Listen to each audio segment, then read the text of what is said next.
Welcome, everyone. I am the Reverend Amy Johnson, and I'd like to welcome you to Our Whole Lives Taking Flight. I serve as the Minister for Sexuality, Education, and Justice in the United Church of Christ. And today we're excited to have Lauren Barineau here with us from Advocates for Youth. But before we get to that, I'd like to, of course, introduce my owl sister from another denomination, faith community, Melanie. Good day, everyone. I'm Dr. Melanie Davis. I'm the Unitarian Universalist Association's Our Whole Lives Program Manager. We are very happy to be here with you today. Lauren?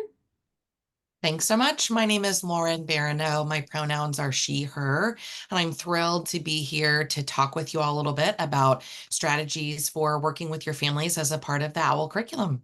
Thanks so much. Amy, I'll pass it to you. Thanks so much. So we are delighted to have the Lauren with us today, and Our Whole Lives has historically been really aligned with a lot that Advocates for Youth does, and so we are really happy to hear from you today, Lauren, about how talking to kids about sexuality and why it's important, and some tips for doing that. And it is Let's Talk Month. So we're going to dive in there in a minute. A couple of just housekeeping things. One is you can see Andrea has already put some lovely instructions for you in the chat, and that's great. And if you have, we'll be using the chat a little bit during the presentation, but if you have specific questions that you would like answered, please use the Q&A feature at the bottom of your screen. That helps us to be able to make sure that we don't miss your question. That's mainly what that's for. It's easier for us to track. So I am just gonna turn it right over to you, Lauren, and let's get started and talk to folks about what are some ways that they can encourage better communication about all the breadth and depth of sexuality as it is in our lives.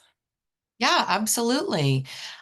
So welcome again, thrilled you're here. And I am with Advocates for Youth, and this is the presentation we put together that I'm hoping will really structure a conversation over the next hour around engaging families in our work around sexuality education. Just a bit about me. I have worked at Advocates for Youth since 2021, and I do a lot of things. I am a contributing author to the 3Rs curriculum, rights, respect, responsibility. I work with many school districts, lead a lot of trainings to support people who are teaching sex ed of various levels of knowledge and skill to feel more comfortable and confident in their work.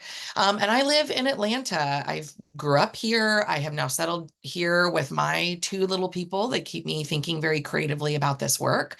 And my focus really is on family education, which is why advocates asked me to take on this piece because I work a lot and extensively with families, supporting their conversations.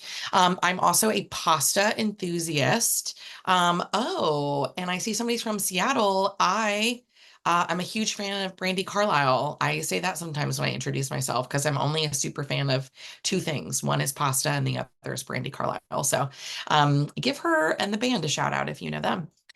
And Advocates for Youth, if you are not familiar with our organization, Andrea, thank you so much for putting it in the chat box. We do a lot of youth advocacy work, and in particular, supporting young people to be their own advocates. So we support a lot of youth activist groups around the US. We have extensive resources in sexual health education. We provide a lot of training to both lay people, teachers, other community folks who are implementing a sex ed curricula. And so we really believe that the future and power is in the hands of the young folks before us. And so how can we build their capacity, strength, and power to be able to navigate their own sexual health and other ways of well-being? So please check us out if you haven't before. I just want to note, many of you are here because of the unique work that you're doing with OWL, but I do want to make sure that I acknowledge that you should be able to take care of yourself during today's presentation. Talking about sex can feel difficult, especially when it's related to working with families, whether they're our own families or the families as a part of our programs. And feel free to leave us at any time. Take care of yourself. The sharing is always optional in this space. I will invite conversation in the chat box. I love a really engaged, active chat.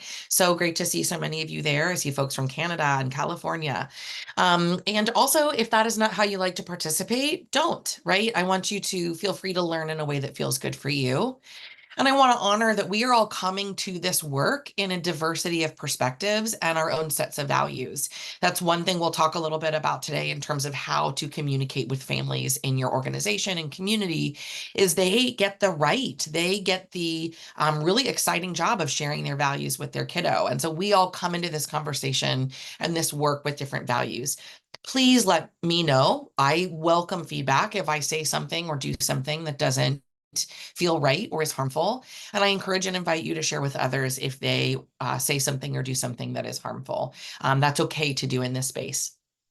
If you have any other group agreements or requests of the group, I invite you to drop those in the chat now. We're more than happy to hear folks and be able to meet your needs. I would love, as you're thinking about that, to also invite you to think about when you were growing up, or maybe it's right now, if you could be any TV family, which one would you want to be a part of and why? So you could be the Huxtables, you could be the Fosters, you could be, I had a participant say just recently, the folks from All in the Family. And I have two little people at home, and I'm obsessed with the Bluey's family. I would want to be in Bluey's family. They're delightful. They're like the greatest, most involved, active parents. So please drop in the chat if you could be in any TV family, which one would you be, and maybe why, if you have a quick reason why.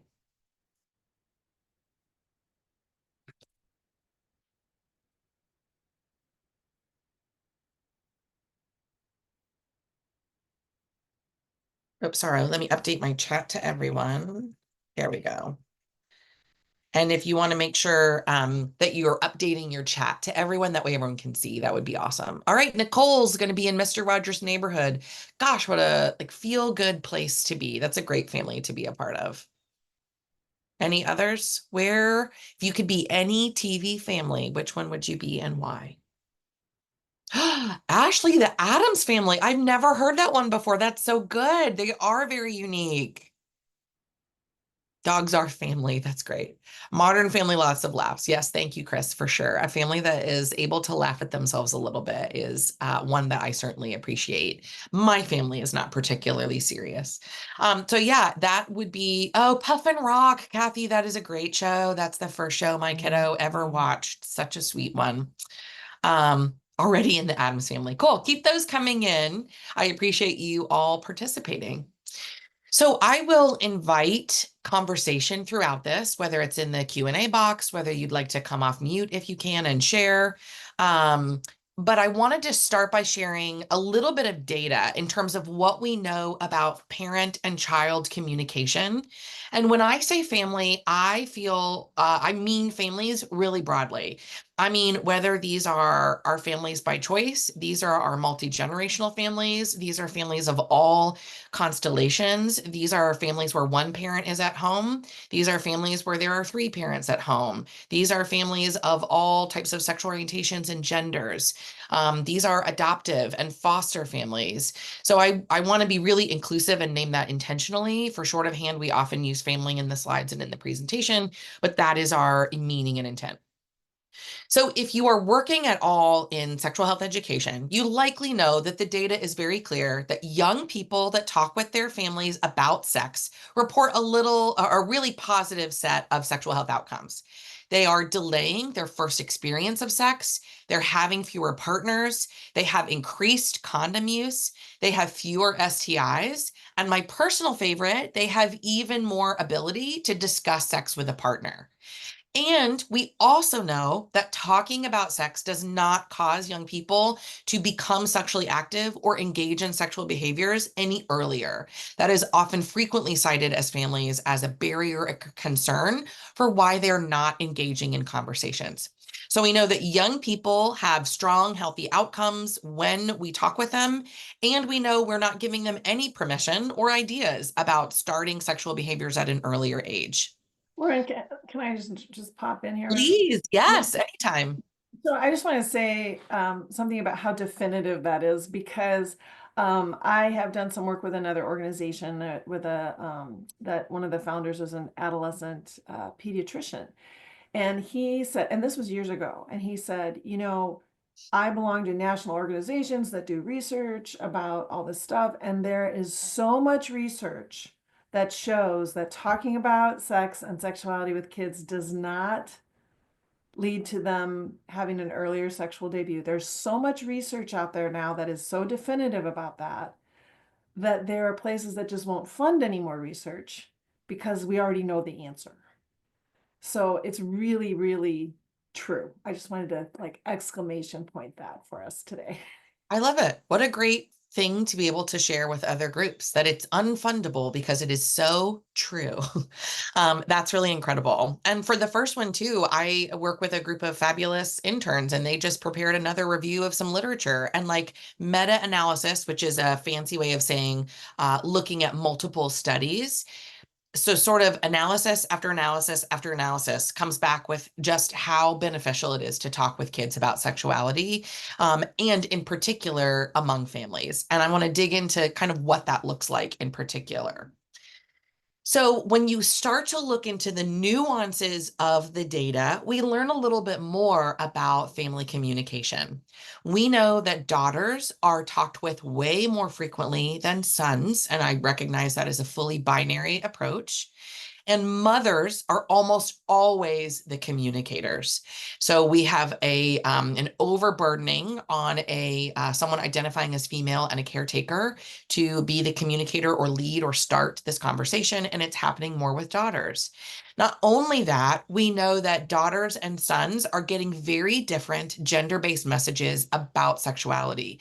In particular, males are getting messages about the about the importance of condom use and the inevitability of sex before marriage. This caveat, as a culture, we still frame sex around a before marriage or after marriage frame.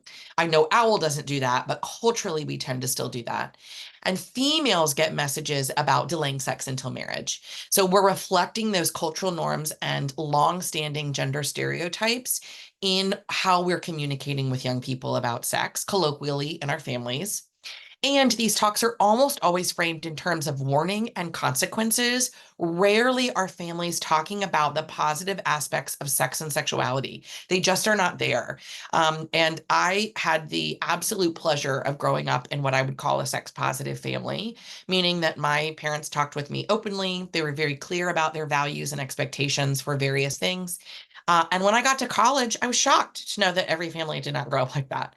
And so this idea to even acknowledge that sex can and should feel good, that with a partner that is consenting and respectful and listening, and there's some mutual and shared communication and safety practices, that sex could be a really cool part of being an adult. Kids are not getting that message. So we also know that when conversations about sexuality are happening, they are generally reactive, meaning an adult is noticing either a puberty change, they're finding condoms in someone's bedside table or in their, clothes pockets. And these conversations are happening once, and that means they are incredibly awkward and uncomfortable. There is no real skill or trust built between a grown-up and a kid to be able to navigate these conversations. There's also reciprocal reluctance.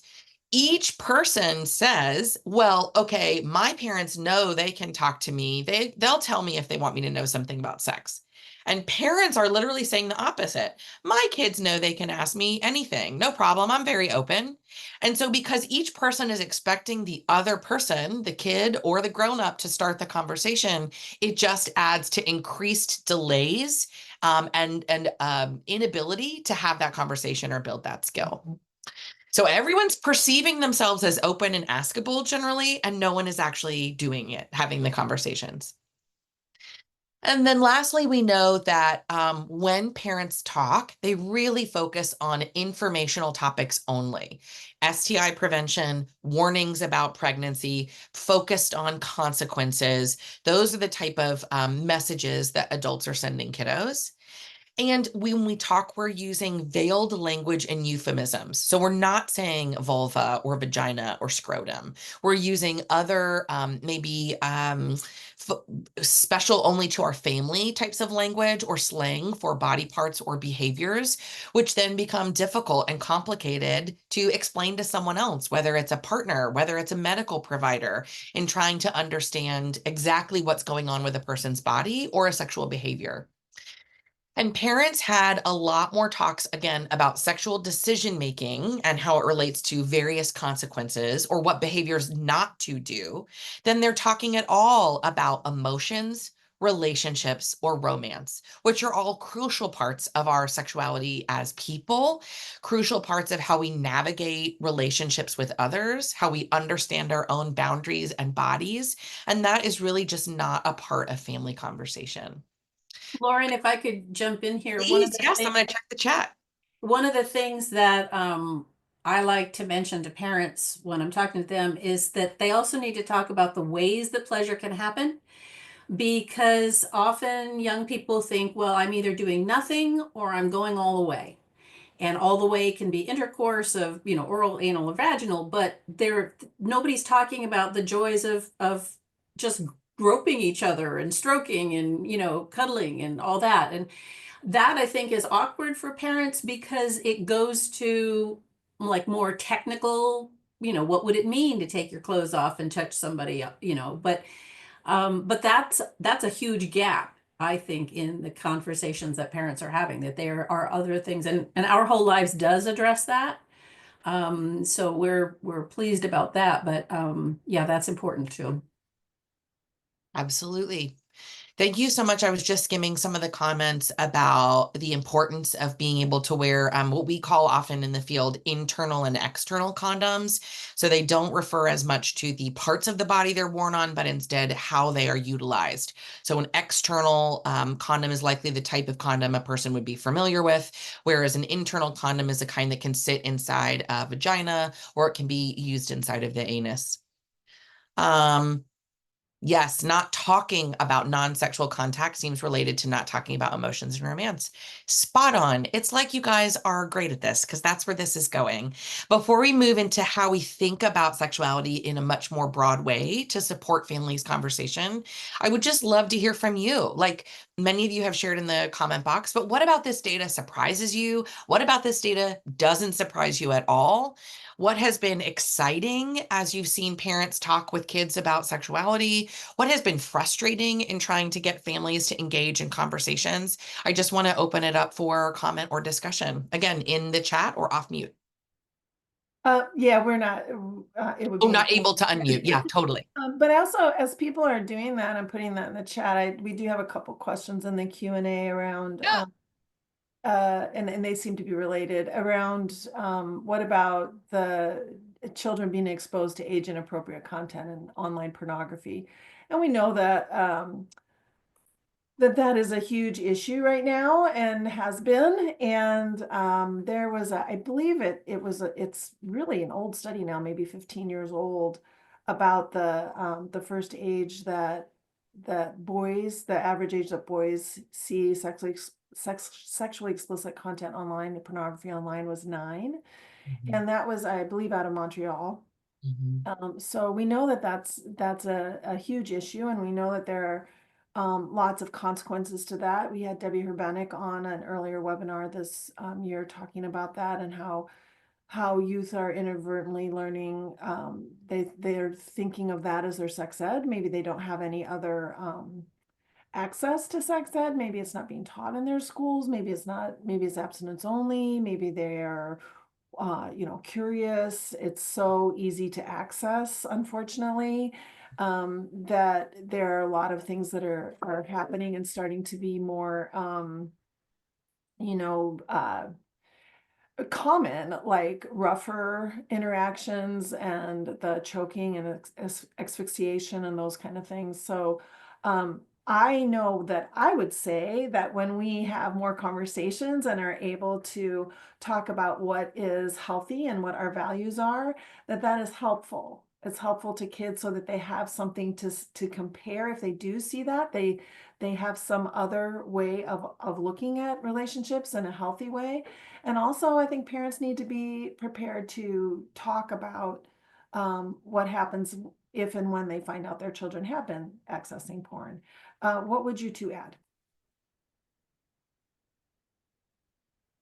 I Melanie. think I think that you're right on the money. No surprise there. And that for people who only use the Our Whole Lives curriculum, in the 7 to 9, we do have a workshop on pornography that is placed in the Sexuality and Our Faith companion. And no images are shown, but it does talk about pornography as a form of commercial entertainment made to make money, used artificial lighting and props and all sorts of things. And that it isn't a replacement for communication with a partner or sex education. So I just wanted to remind people that that is available. You do not have to be UCC or UU to purchase that. It is the only standalone workshop in Sexuality and Our Faith. The others add context, faith context to workshops, but the pornography one is a turnkey standalone workshop that anybody can use. Lauren? Yes, such great thoughts. The only pieces I will add are two are coming up for me. One is when we think more broadly about sexuality beyond the ideas of intercourse and preventing maybe some potentially negative outcomes of sexual behaviors, we can start to see ways to integrate conversations about things like sexually explicit media in really age appropriate ways. So I'm actually going to go through to this slide because what you essentially are doing, either as a parent or as a facilitator, and can encourage this mindset shift in the families that you're working with, is that there's always an age appropriate time to talk about sexuality. So if we take sexually explicit media, for example, what you could say is, hey, if you are ever to be online, or I know you love going on YouTube to watch your art videos, right? If ever you're on YouTube and you happen to see something that's people being naked or people engaging in what we call sex or sexual activity, it's really important that you come talk to me about it, because that stuff isn't meant for kids. That's content that's really meant for adults. And sometimes it's not safe. So you're not in trouble. Just come let me know so we can talk about what you saw.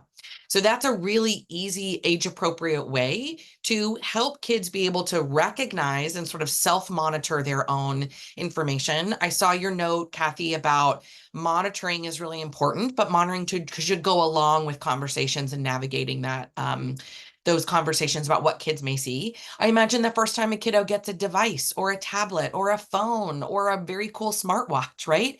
How are we talking about boundaries for using our devices, and what are types of behavior use that might be concerning? That's a way to talk about sexuality in a really open way that helps sets boundaries and expectations.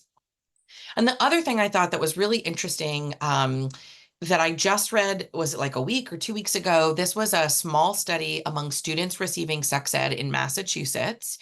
And they asked about about the quality of their sex ed, but one of the specific questions was about pornography and to what extent they were learning about porn from like a media literacy perspective.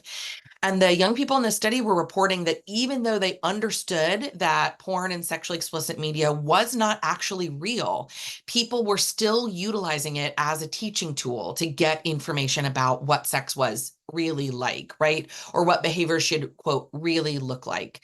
And so I think that kind of dichotomy, that sort of cognitive understanding that it's fake, while at the same time still utilizing it as a teaching tool as a teenager, is a really interesting area and opportunity for additional research around how we can talk to kids in age appropriate and safe ways related to sexually explicit media. So I think there's lots to explore or continue to explore there. Oh, Nicole, good tip. Do not recommend channel. That is great. Yeah. So when you are, I don't know why my graphic isn't appearing. That's frustrating. It was there just minutes ago. The broad point I want to make is one of the biggest things you can do with families, whether you're hosting a workshop before you start your OWL sessions, whether you are facilitating a session maybe with adults and young people together, whether you are sending home supplementary materials, whether you are utilizing the home link materials that accompany the OWL curriculum. I think it's really helpful to help shift a parent's mindset that these talks about sexuality can happen at any time because sexuality is broad and lifelong. So if you have a child who is age 0 to 2, you can be talking about boundaries, consent, modeling for them, right? Like what kind of behaviors feel good and don't feel good, when you need more space or you're not ready for a hug. You can use medically accurate language during bath time. You cannot swat their hand away during a diaper change because touching our genitals is a very normal human behavior. All of those things. And then as they become 3, and then they become 5, and then they become 7, we're talking about healthy friendships. I ask my little person all the time, how does it feel when you're with your best friend? What kinds of feelings are come up from? You seem so happy when you're together. What's making you feel that way? So that a young person can start to recognize characteristics of what make them feel good, what are elements of a healthy relationship where both people are respectful and kind, because those are the foundational building blocks into a romantic relationship. So when you start to think about body image, family diversity, friendship characteristics, use of media, and talking about things that we see on TV often aren't real, that's how we start to scaffold and set conversations in age appropriate ways. I work with a lot of parents and I hear all the time, what you're doing is so important. We're just not there yet, right? Or we're really holding on those chats until my kid is going through puberty. And really, that's too late, right? And I mean that with love and respect, that there are always opportunities to start those conversations. As an example, for younger kids, we're talking about consent to hug. What behaviors bring us pleasure in a non-sexual way, right? How are we modeling pleasure and being able to use emotions? How are we talking about personal space? Like, oh, actually, you're sitting just a bit too close. Do you mind giving me some more space? That builds a muscle and that builds trust for families in your community to then start to navigate consent for sex. Because if you're starting at consent for sex, of course that feels awkward and uncomfortable. No young person wants to talk with their grown up about that. That's a very natural feeling. So we really want to support families in building this muscle over time in age appropriate ways. It's the same thing for names and functions of body parts. Of course, if you feel comfortable and confident having that chat, it's way easier for your families then to start talking about how to use contraceptives correctly, because you're going to have to talk about a lot of names and functions of body parts. Or like I just said, building healthy friendships scaffolds into those romantic relationships. Lauren, if we could Yes, please. pop in with 2 resources that we have to help parents do that. Dorian Sola and Marshall Miller, who wrote our K1 curriculum, the 2nd edition, created a series of 8 videos that are posted on the UCC and UUA web pages, called Under Your Wing. And they are about essential conversations that parents should have with their children, along with book recommendations built right in there. We also have, yeah, they wrote those books too, all We about were just penises. on last month, so yeah, on this website. And then we also have our parents and caregivers as sexuality educators, free downloadable curriculum. There's a UCC version and a UU version.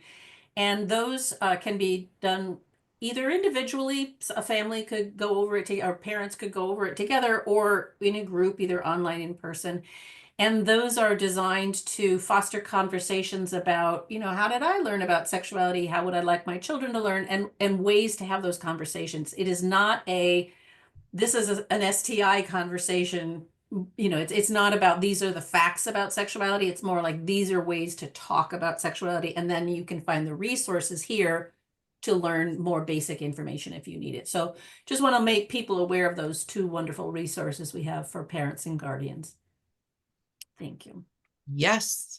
I want to also uplift, I think it was Nicole dropped in the chat, Queer Kid Stuff. That's a great resource with really what we recommend to families all the time. And if you have a recommended book list, if you want to recommend a few videos, and I want to fully underscore, maybe exclamation point, Melanie, what you just said, which is sometimes organizations or churches or communities want to build a parent workshop that's all focused on content.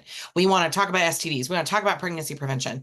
And sure, knowing that is important, but what's most important is that you are open, askable, non-shaming, leaning into these opportunities or creating opportunities of your own to start conversations. The internet is actually full of great information and resources. We can help you find where those are. And so if you have a limited amount of time with adults and families in your community, supporting them and building that skill and that comfort in starting conversations is way more important than any specific content you could cover. I think that is such a great point.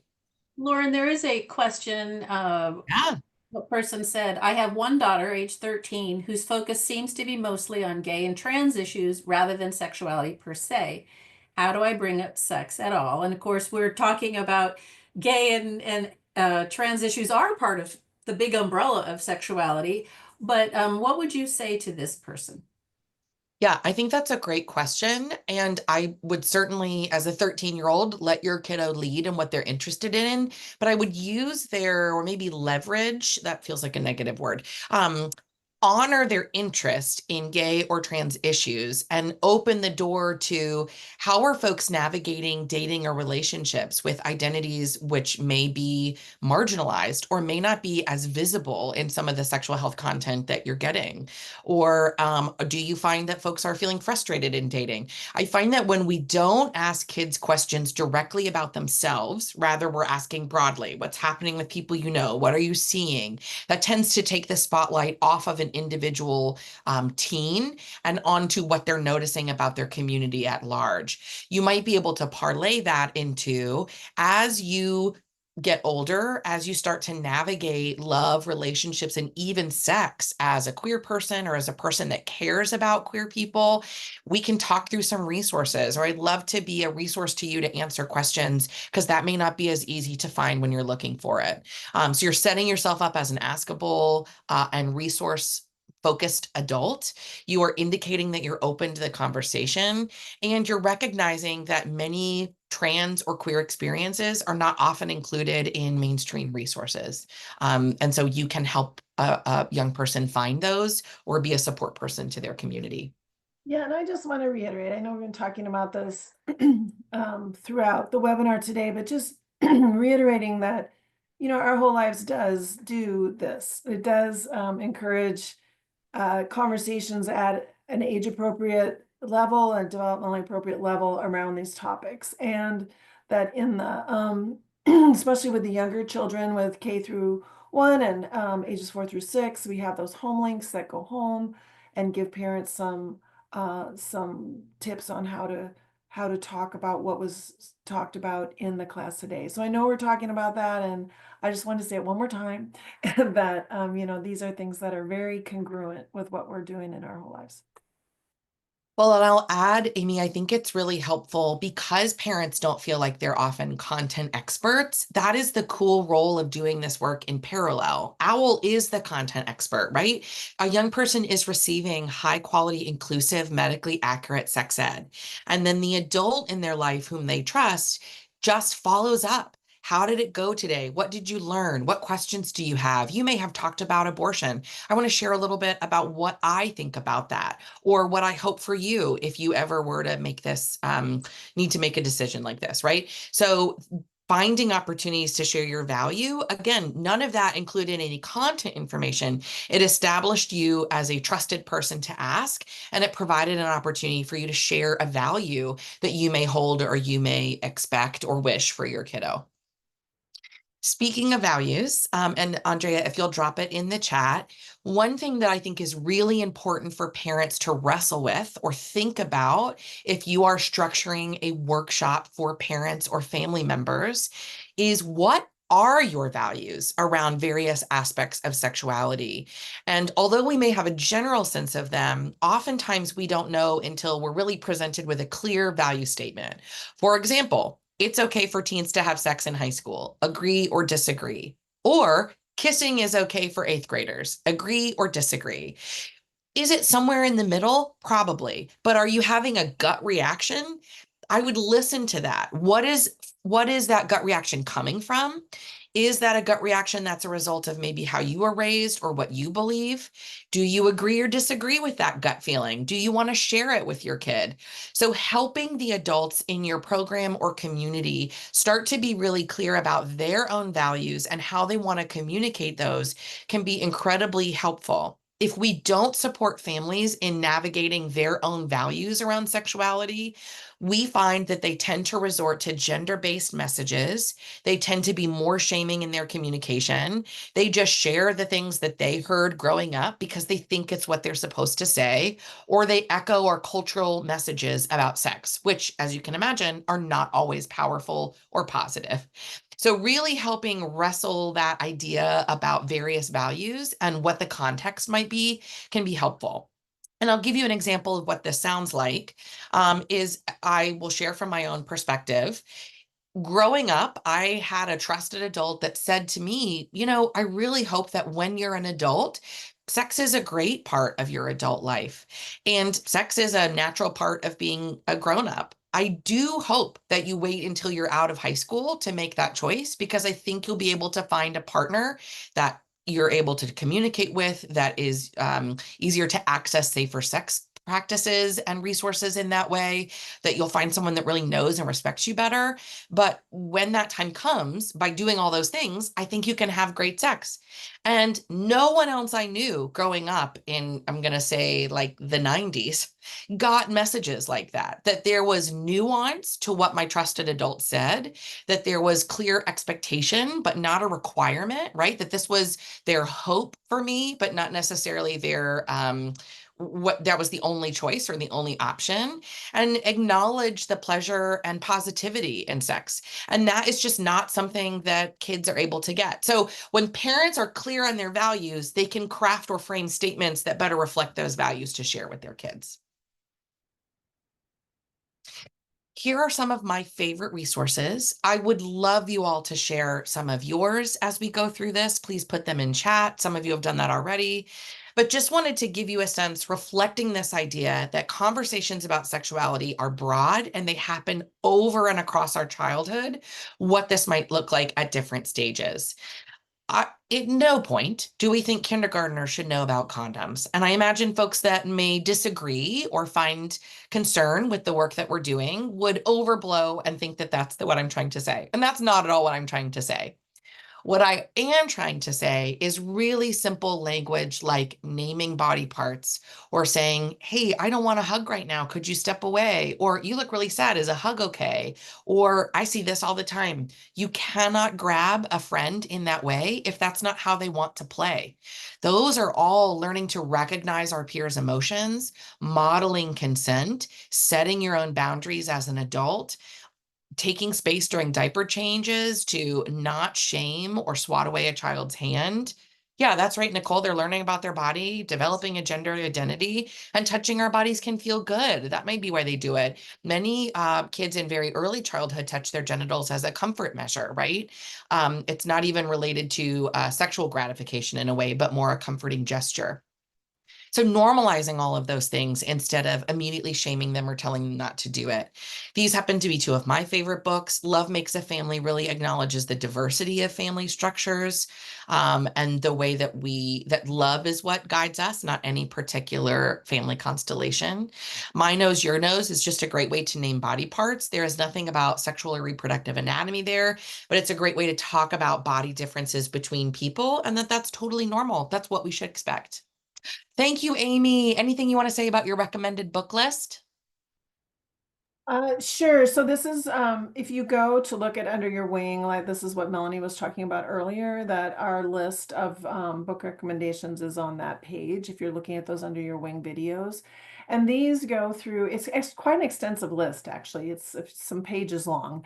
And it goes through some of the topics that are in OWL K1, like bodies, and also uh, families and that kind of thing, and gender. But there's also a section about like skin color and hair diversity and body positivity and ability and gender identity and privacy, boundaries, families, different types of families, adoption, single parent families, families where the parents have been divorced or separated, and foster families. It's quite extensive. So also going into different ways that babies come into to be. So sometimes parents who have used IVF or sperm donation to create families are looking for resources for young kids about how to talk about that. And there's some books on here about that too. So hopefully that's helpful for you all. And yes, we love Amaze so much. One, Yeah, one, one of the please things don't. that I would add is that so sometimes you might say, well, that's a book for Black families, and I have a white family, or that's a book about a kid with a disability, and my kid's not disabled. But I always recommend that we cross-pollinate. You know, the books have information that's helpful for everybody, and our kids live in a world where there's diversity. So why shouldn't their books express the same kind of diversity? So that would be my, one of the things that I'm pleased about is that so many of the books on this list include all sorts of people in all sorts of abilities, and that's can only be a good thing to see that diversity.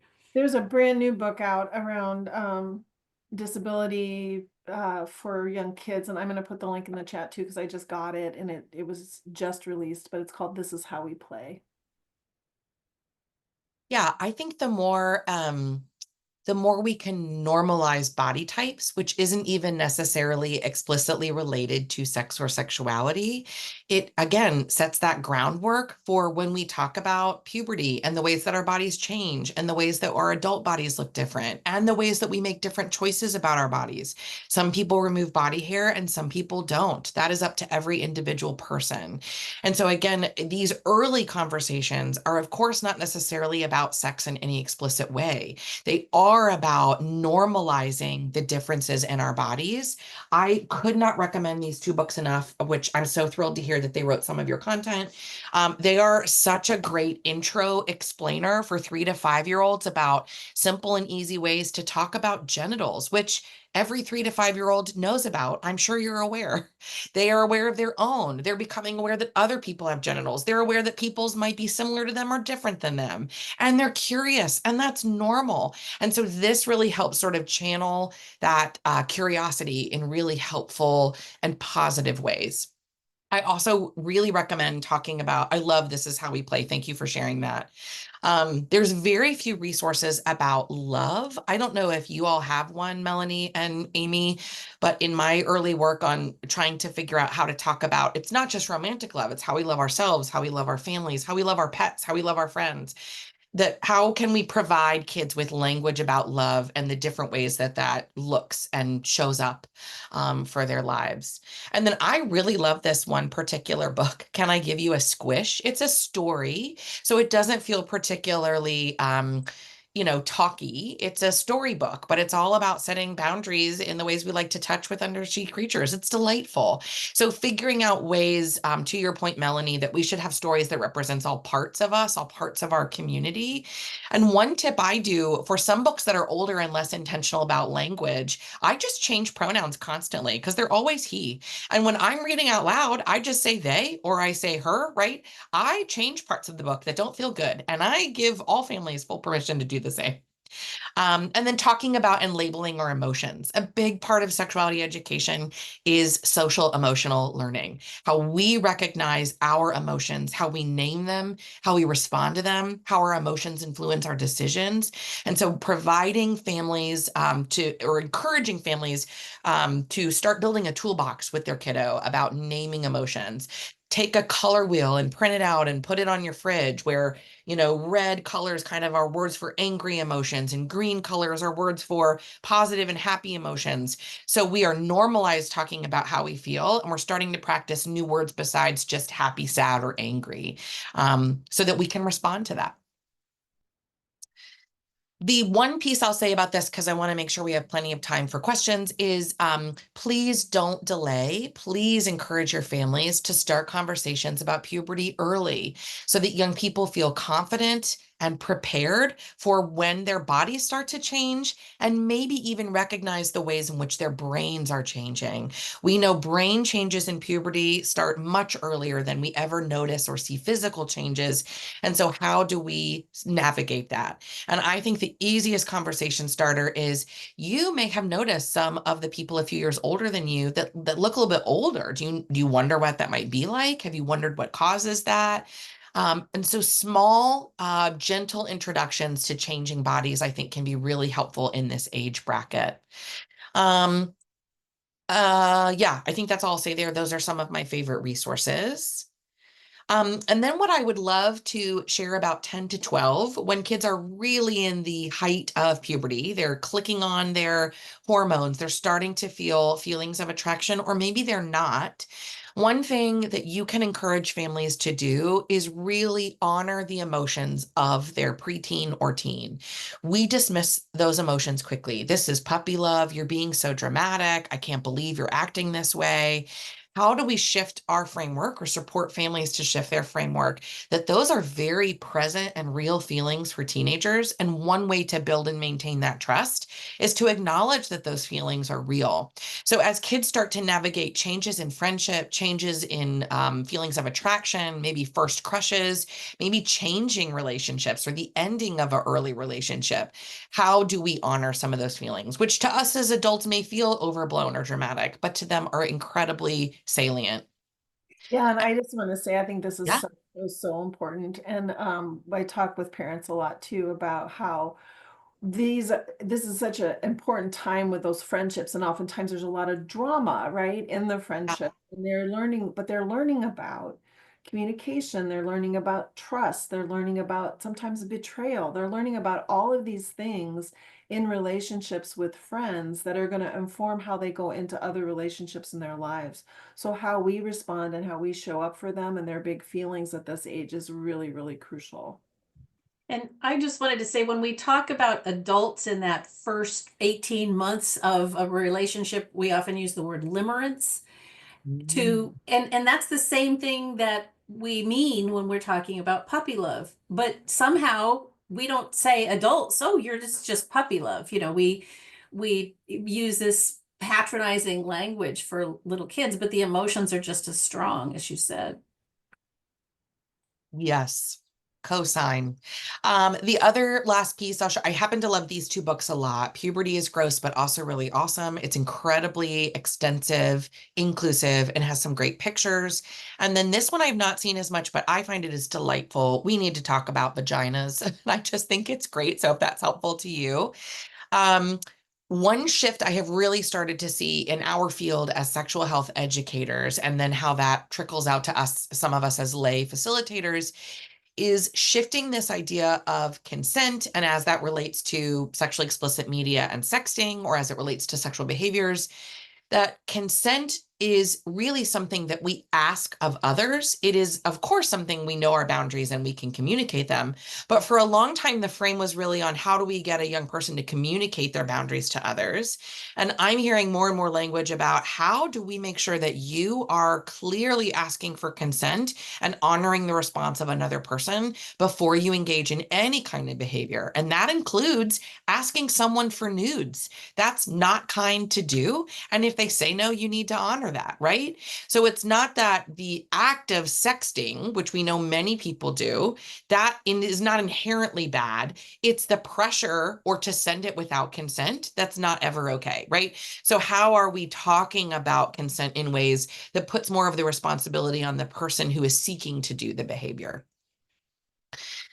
We've talked a little bit about a maze. I just mentioned this response to consent. How do we support kids to really reckon with or manage feelings of rejection when someone says no to a small behavior, a small act, or to being in a relationship? How do we navigate those feelings? And of course, you'll shift more into safer sex conversations at that point. I just wanted to share a few resources. I believe Andre is going to drop them in the chat as well. Part of my work with advocates, I have an organization called Talk More, which is solely focused on helping families navigate conversations about sex. We have a series of parent planners that are divided by age. So there's one for each age group. And within it, it's divided by category. Each category includes parent prep. So, what are things that grown-ups should know first? The second thing is, what are teaching tools? What are things that you and a kid could do together, a video or a book? And then what are some sample conversation starters to get conversation going about that particular topic? Those are all free and available to download. The QR code will take you right there. And Andrea just dropped the link in the chat box as well. And then these are some of our favorite places to go. We've talked about several. I just want to highlight two. If you are particularly concerned about sexually explicit media or sextortion, Thorn for Parents has some really excellent parent guides. So they've got great data about what sexting and sextortion and personal safety looks like online, and it pairs the data with some great parent conversation guides. So it gives you some tips about what to say. And then I also really like Healthy Children. That is the website of the American Academy of Pediatrics, but written for families. And I find them to be fairly inclusive with short blog posts about most any topic. And so if you are working with families and they have really specific questions, that may be a helpful place to direct folks. So those are two of my favorites that you may not see as often. So I will shift into questions, but also want to leave my information at Advocates up for you. I'm just Lauren at Advocates for Youth, and that's our website. So please reach out if we can support your work in this space in any way. And then I'll turn it to you, Melanie and Amy. What would you like to add?